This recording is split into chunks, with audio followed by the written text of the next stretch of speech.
अस्सलामु अलैकुम वरहमतुल्लाहि वबरकातुहू। सामीन, आज हम आपके सामने ये बताना चाहते हैं कि हमारे माशरे में तलाक़ की रेशो बढ़ती जा रही है। आए रोज़ तलाक़, आए रोज़ बंधन टूट रहे हैं, घर उजड़ रहे हैं, लोग परेशान हैं। इन परेशानियों की आखिर वजूहात क्या है जिसकी वजह से एक घर पलता फूलता यानी फलता फूलता और चंद मिनटों के अंदर वो एक मिट्टी का ढेर बन जाता है। आखिरकार इसकी रीज़न क्या है? आज हम इसकी रीज़न के बारे में आपको बताएंगे कि घर क्यों टूटते हैं, घर टूटने का क्या वजूहात हैं, और उन वजूहात में से चंद वजूहात का आज हम आपके सामने तज़किरा करेंगे। तो उनमें से एक ये चीज़ है कि तल्लक़ात में दरारें डालने वाली वो वजूहात भी बयान करेंगे जिसको हम मामूली समझते हैं कि हालांकि वो बहुत ज़्यादा मानी रखती हैं, हम उसको मामूली समझ के नज़रअंदाज कर देते हैं। दुनिया में कोई चीज़ इतनी तकलीफ़दा नहीं है जितना इस शख्स का ठुकराना जिसे आपने चाहा हो। रिश्ते और तल्लक़ात इंसानी ज़रूरत हैं, इनसे वाबस्ता उम्मीदें, ख्वाब, अहसासात बहुत मानी रखते हैं। कोई भी शख्स जो नेक नीति से तल्लक़ बनाता है, इसमें सारी अपनी तवानाइयाँ इस तल्लुक़ को परवान चढ़ाने में सर्फ कर देता है। ये एक फितरती सी बात है। जब तल्लुक़ बनता है तो सामने वाले तवक्कुआत भी जुड़ जाती है, तल्लुक़ के नतीजे में ज़रा बराबर भी बेवफ़ाई हो तो इसका इस्तिवा रहना मुमकिन नहीं रहता। तल्लुक़ के टूट जाने की बेपनाह वजूहात होती हैं। तल्लक़ात के नतीजे में ज़रा बराबर भी बेवफ़ाई हो तो ये इस्तिवा रहना इसका मुमकिन नहीं रहता। तल्लुक़ के टूट जाने के लिए बेपनाह वजूहात होती हैं, लेकिन ज़रूरी नहीं कि वो सारी वजूहात तल्लुक़ या रिश्ते टूटने के बायस ही हो, बल्कि कभी कभी एक छोटी सी बात भी रिश्ते की डोरी को तोड़ने में एक झटके का काम देती है। और बाज़ औक़ात तल्लुक़ बनाने और तोड़ने में इतनी दिक्कत का सामना करना पड़ता है, और बाज़ औक़ात ज़िंदगी में ऐसे लोगों से वास्ता पड़ता है जो पहले तो बहुत ज़्यादा तल्लुक़ रखते हैं, मोहब्बत रखते हैं, जोड़ने के लिए दीवानगी की हद तक का अलगाव लगाते हैं, मगर आस्ता आस्ता इनका जज्बा ख़त्म होता जाता है। आखिर क्या वजह है? आखिरकार इनका जज्बा समुंदर की झाग के मानंद ख़त्म हो जाता है। कभी दूसरे पे तबार ऐसा ना करो कि जो तुम्हारी खातर दूसरे को छोड़ सकता है, कल तुम्हें भी उसकी खातर छोड़ सकता है। और दूसरी बात, लेकिन ये भी सच है कि इंसान तबार करता है, ये एक बशरी कमज़ोरी है। अतबार ना हो तो माशरा दिनों में तबाह हो जाता है। रिश्ते नाते दिमाग से नहीं जोड़े जाते, बल्कि जो रिश्ते नाते हैं ये दिलों के फ़ैसले होते हैं। तल्लक़ात की नौइयत मुख्तलिफ़ हो सकती है, जैसे दोस्ती है, रिश्तेदारी है, कुर्बतदारी है, फिर शादी भी हो सकती है। कुछ तकाज़े मुनासिब अंदाज में पूरे ना हों, रिश्ते ख़त्म हो जाते हैं। ऐसी वजूहात का हम जिक्र करने जा रहे हैं जो तल्लुक़ को टूटने की वजह से बनती है, ख़ुसूसन शादी से लेके तलाक़ तक जो रेशो है। आज हमारी रेशो शादी से लेके तलाक़ तक कितने लोग हैं जिनके घर तबाह हो जाते हैं। तो उनमें से सबसे एक मेन वजह भी क्या है? वो है बेवफ़ाई। और बहुत बड़े तल्लक़ात की ये ख़राबी बेवफ़ाई इसका बहुत बड़ा सबब है, जिस वजह से कीमती जो तल्लुक़ मियाँ बीबी का है वो बेवफ़ाई की वजह से टूट जाता है। बेवफ़ाई कैसे होती है ये आपको बताना चाहते हैं। बेवफ़ाई इस तरह होती है कि मियाँ बीबी में से एक शख्स दूसरी तरफ मैल हो जाता है तीसरी शख्स की तरफ, और दोनों के दरमियान एक दरार आ जाती है। जब दरार आती है तो ये बेवफ़ाई का सबब बनती है, और जब बेवफ़ाई का सबब बनती है तो इससे बंधन ये टूटने शुरू हो जाते हैं और घर ख़राब हो जाते हैं।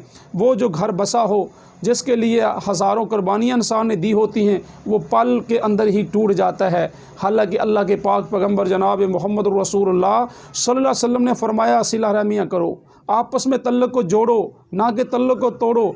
तल्लुक़ को तोड़ने वाले को अल्लाह भी पसंद नहीं करते, बल्कि अल्लाह उसे तोड़ देते हैं जो तल्लुक़ तोड़ते हैं, और अल्लाह उसे जोड़ देते हैं जो तल्लुक़ को जोड़ते हैं, जो आपस में प्यार करते हैं, सिला रहमियाँ करते हैं। मगर अफसोस है आज हमारा माशरा बिगड़ चुका है। माँ की बेटी से मोहब्बत नहीं, बाप की बेटे से मोहब्बत नहीं। आखिर क्या वजह है? आखिर क्या हमारा माजरा इस नौइयत तक क्यों पहुँच चुका है? बेहद किसी को चाहना, बाज़ दफ़ा इंसान किसी को हद से ज़्यादा चाहता है, जब हद से ज़्यादा चाहता है तो उसके भी नुकसानात हैं। वो दूसरे वाला फ़रीक समझता है कि पता नहीं ये इसकी कोई कमज़ोरी है, ये मुझे हद से ज़्यादा चाह रहा है, और हद से ज़्यादा चाहने से भी उसके दिल के अंदर कई ख़यालात आते हैं जिसकी वजह से भी बंधन टूट जाते हैं, रिश्तेदारियाँ टूट जाती हैं। मुकाबलाबाजी जो होती है ये तोड़ के इंसान को रख देती है। मुकाबलाबाजी के साथ रिश्तेदारियां टूट जाती हैं। बाज़ दफ़ा आपका जो साथी है, जो अल्लाह ने आपके नसीब में लिखा है, वो कमज़ोर होता है और इतना ज़्यादा खूबसूरत नहीं होता, और जिसकी वजह से उसकी डिमांड किसी दूसरे शख्स से की जाती है, जिसकी वजह से भी रिश्तेदारियां टूट जाती हैं। मुकाबला करना ये एक बहुत बड़ा दुश्मन है रिश्तेदारियों तोड़ने का, इसलिए मुकाबले से भी बचना चाहिए। आगे हम आपको बताना चाहते हैं कि ज़हार भी कर लेना चाहिए। कई लोग ज़हार नहीं करते, मियाँ है वो भी ज़हार नहीं करता, बाज़ दफ़ा बीवी ज़हार नहीं करती, उसके दिल के अंदर कुछ ख्वाहिशात होती हैं वो अपने खामद को नहीं बताती, बाज़ दफ़ा खामद के दिल के अंदर कुछ ख्वाहिशात होती हैं वो अपनी बीवी को नहीं बताता, और अपने दिल के अंदर वो चाहता है कि मेरी बीवी मुझे इतना प्रोटोकॉल दे, मुझे इस तरह रखे, मुझे इस तरह रखे, मुझे इस तरह चाहे, लेकिन उसको अपने दिल की बात नहीं बताता। मगर नहीं मेरे भाइयों, अपने दिल की बात को ज़हार के तौर पे कर देनी चाहिए। ज़हार के तौर पे बात करने से घर मजबूत होते हैं, रिश्तेदारियां जुड़ती हैं, और उनमें से रिश्तेदारियां जो टूटने वाले बंधन हैं वो टूटते नहीं बल्कि मजबूत होते हैं। उनमें दराड़े वालने वाली जो वजूहात होती हैं वो भी कम होती जाती हैं। इसलिए अपने रिश्तों को अगर मजबूत करना चाहते हैं तो अपने दिल के अंदर जो भी चीज़ हो उसका ज़हार कर लेना चाहिए आपस में। इससे आगे पॉइंट क्या है? गुस्सा। गुस्सा इंसान का दुश्मन है। अल्लाह के पाक पैगंबर जनाब मोहम्मद रसूलुल्लाह सल्लल्लाहु अलैहि वसल्लम ने फरमाया, जो बंदा गुस्से को पी जाता है वो बंदा पहलवान है। जो बंदा गुस्से को पी जाता है, अल्लाह रब्बुल इज़्ज़त ने उसके अंदर इतनी ताकत रखी है, जो गुस्से को पी जाता है उसके हालात अल्लाह बदल के रख देते हैं, और जो गुस्से को पी जाता है उसके घर आबाद हो जाते हैं, बंधन टूटने से रुक जाते हैं, और जो दिल के अंदर गुस्सा रखता है और वो डिप्रेशन का मरीज़ बन जाता है। आए दिन टेंशन, आए दिन परेशानियों के अंदर उसको घेरा जाता है, और उसके साथ साथ वो दिमागी लेवल भी खोल बैठता है। इसलिए अपने दिल के अंदर गुस्सा नहीं रखना चाहिए। सलाम ने भी गुस्से को हराम करार दिया है। अगर आपके दिल के अंदर गुस्सा रहेगा तो आपका घर ख़राब हो जाएगा, आपका घर टूट जाएगा। अगर अपने घर को बचाना चाहते हैं तो गुस्से को भी अपने दिल से ख़त्म कर दें। तो एक अच्छे तल्लुकात के लिए ये भी ज़रूरी है कि अपने माजी को ख़त्म कर देना चाहिए, अपने माजी की बातों को भूल जाना चाहिए, ना कि माजी के मौके पे वो बातें औरत को याद दिलानी चाहिए जो ज़िंदगी में गुजरी हुई बातें, जो ज़िंदगी के अंदर पहले साबिक़ा उसकी ज़िंदगी में गुजरी हुई हैं। और कुछ भी बच्चियाँ ऐसी होती हैं वो अपने जीज़ोकारों के यहाँ जाती हैं, खामद उसको कहता है कि तुम अपने बहनोई के घर में क्यों गई, तुम अपने फ़लाँ रिश्तेदार कज़न के घर में क्यों गई। इस किस्म की साबिक़ा माजी की बातें दोहराते हैं तो फिर उससे भी रिश्तेदारियाँ टूट जाती हैं, बंधन टूट जाते हैं। अगर आप अपनी रिश्तेदारियों को बहाल रखना चाहते हैं, अपने बंधन को बहाल रखना चाहते हैं, तो माजी की बातों को फरामोश कर देना चाहिए, भुला देना चाहिए, और उसी में भलाई है और उसी में रिश्तेदारियों की मजबूती है अगर आप रिश्तेदारियां भुलाना चाहते हैं। अगली बात वो है बेयकीनी। कुछ औरतों को अपने खामद के ऊपर तबार नहीं होता और कुछ खामदों को अपनी बीवी के ऊपर तबार नहीं होता, बेयकीनी होती है, और बेयकीनी की वजह से भी बंधन टूट जाते हैं। ये एक ऐसा रिश्ता मुक़द्दस है, इसमें एक दूसरे के ऊपर यकीन करना चाहिए, एतमाद करना चाहिए। एतमाद करने से रिश्ते बहाल होते हैं, बदतमादी से रिश्ते तबाह होते हैं। आए दिन रिश्तों ख़राबी की सबसे बड़ी वजह है कि इंसान का एतबार ना करना। इसलिए अपने एतबार को मजबूत कीजिए। अगर मजबूत करेंगे तो आपका घर मजबूत होगा, अगर आपका घर मजबूत होगा तो माशरा मजबूत होगा, अगर माशरा मजबूत होगा तो माशरे में तलाक़ों की रेशो बहुत कम हो जाएगी। कुछ लोगों के अंदर बुरी आदत होती है, चाहे वो लड़की हो चाहे लड़का हो। सबसे पहले शादी करने से पहले उसकी पूरी जांच पड़ताल कर लेनी चाहिए, ना कि शादी के बाद उसकी जांच करें।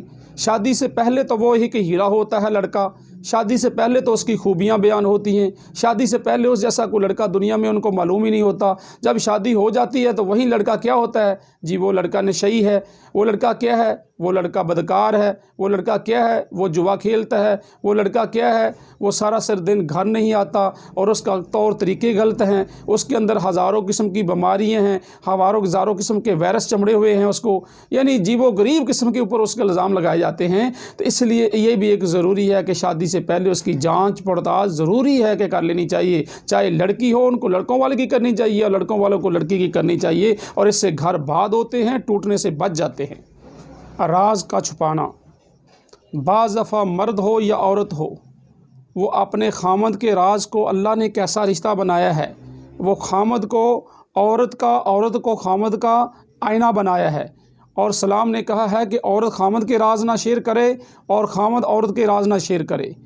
ये एक अल्लाह ने एक ऐसा रिश्ता बनाया है, और इसमें पर्दा ज़रूरी है और राजदारी ज़रूरी है। जब इंसान इस पर्दे को फाश कर देता है, दूसरों के सामने बयान करता है, तो इससे क्या होता है, रिश्तेदारियां टूटती हैं, तलाक तक नौबत आ जाती है, घर उजड़ जाते हैं, घर की फ़ज़ा ख़राब हो जाती है। तो इससे बचना ज़रूरी है कि अपने हालात को मजबूत करने के लिए, हालांकि ये बात तो अल्लाह के पाक पैगम्बर जनाब मोहम्मद रसूलुल्लाह सल्लल्लाहु अलैहि वसल्लम ने बयान फरमाई, जो आज किसी के गुनाहों पे पर्दा डालेगा, कल क़यामत के दिन अल्लाह रब्बुल इज़्ज़त फरमाते हैं मैं उनके गुनाहों में पर्दा डाल दूँगा।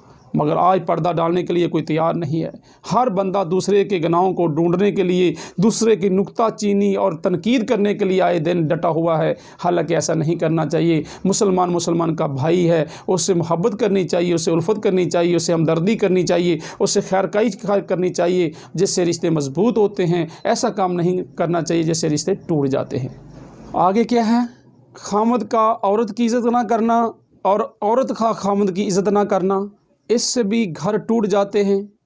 मोहब्बत से ज़िंदगी तो गुज़र जाती है, मगर ज़िंदगी के अंदर वो मोहब्बत की चाहत, वो उल्फत, वो शरीनी, वो मिठास नहीं होती। जब एक औरत अपने खामद की इज़्ज़त नहीं करती और एक खामद अपनी औरत की इज़्ज़त नहीं करता, ये भी घर टूटने का एक बहुत बड़ा सबब है। हालांकि ये एक ऐसा बंधन है, इसको बंधन को मजबूत करने के लिए औरत को अपने खामद की इज़्ज़त करनी चाहिए और खामद को अपनी औरत की इज़्ज़त करनी चाहिए। वो किस तरीके से इज़्ज़त करेगा, खामद को चाहिए कि औरत के जो भाई बहन हैं उनका ख्याल रखे, उसके वालिदैन का ख्याल रखे, उनको इज़्ज़त दे, उनकी रिस्पेक्ट करे। जब उनके ज़ीज़ोकारों की रिस्पेक्ट करेगा तो क्या होगा, औरत के दिल के अंदर अपने खामद की इज़्ज़त आएगी, वक़ार आएगा, मोहब्बत आएगी, चाहत आएगी, रिश्ता मजबूत हो जाएगा। जब खामद आए दिन उसके भाइयों की यानी गीबतें करेगा अपनी, और उनकी बहनों की गीबत करेगा, अपनी सालियों की, तो फिर क्या होगा, अपनी सास की गीबत करेगा, अपने ससुर की गीबत करेगा, तो फिर क्या होगा, रिश्ते टूटने शुरू हो जाएंगे। औरत के दिल के अंदर अपने खामद की मोहब्बत के बजाय नफ़रत आएगी, और नफ़रत एक ऐसी चीज़ है जो रिश्तों को तोड़ देती है। सलाम ने इस चीज़ की इजाज़त नहीं दी। सलाम ने बल्कि कहा है कि बंधन को मजबूत कीजिए, रिश्तेदारों को छोड़िए। रिश्तेदार इस सूरत में जोड़ सकते हैं कि जब आप एक दूसरे को इज़्ज़त देंगे, वक़ार देंगे। अगर आप इज़्ज़त और वक़ार देंगे, इससे रिश्ते भी मजबूत हो जाएंगे। जब रिश्ते मजबूत हो जाएंगे तो हमारे माशरे में तलाक़ की रेशो कम हो जाएगी। शुक्रगुज़ारी, अगला पॉइंट है शुक्रगुज़ारी। शुक्रगुज़ारी के लिए ज़रूरी है खामद सुबह से लेकर शाम तक अपने बच्चों के लिए, अपनी बीवी के लिए, काम काज के लिए निकल जाता है। सारा दिन गर्मी के अंदर, सारा दिन सर्दी की शिद्दत के अंदर वो काम करता है। शाम को जब घर आता है तो उसकी जो बीवी है, बजाय उसको वेलकम करने के, बल्कि आए दिन उसको अजीबोगरीब मुतालबे करती है। किस किस चीज़ के मुतालबे करती है?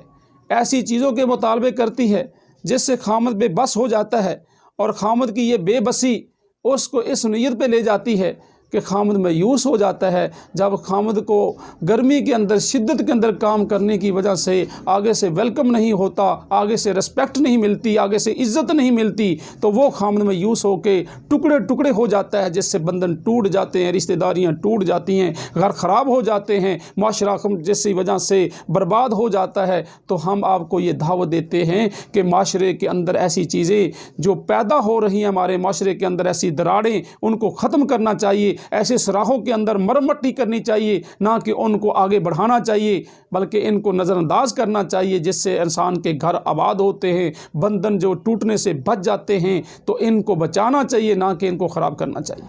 और शुक्र एक ऐसा फ़ेल है, अल्लाह रब्बुल इज़्ज़त ने फरमाया है, जो बंदा शुक्र करता है हम उसको दुगना कर देते हैं, और जो बंदा कुफ्र करता है हम वो भी इनसे छीन लेते हैं। हालांकि अल्लाह के हाँ शुक्र करना चाहिए, अल्लाह की नेमतों का शुक्र अदा करना चाहिए जो अल्लाह ने आपके यहाँ लिख दी हैं। और इसके साथ साथ अगला पॉइंट है माफ़ करना। औरत हो या मर्द हो, किसी की आपस में गलती हो जाती है, हर इंसान से कोई ना कोई गलती हो जाती है। तो अल्लाह रब्बुल इज़्ज़त ने फरमाया है ला तक़नतू मिन रहमतिल्लाह, मेरी रहमत बड़ी वसी है ए दुनिया जहान के लोगों। अल्लाह ने दूसरे मकाम में फरमाया मेरी सिफ़त यह है कि मैं रहमान और रहीम हूँ, मैं माफ़ करने वाला हूँ।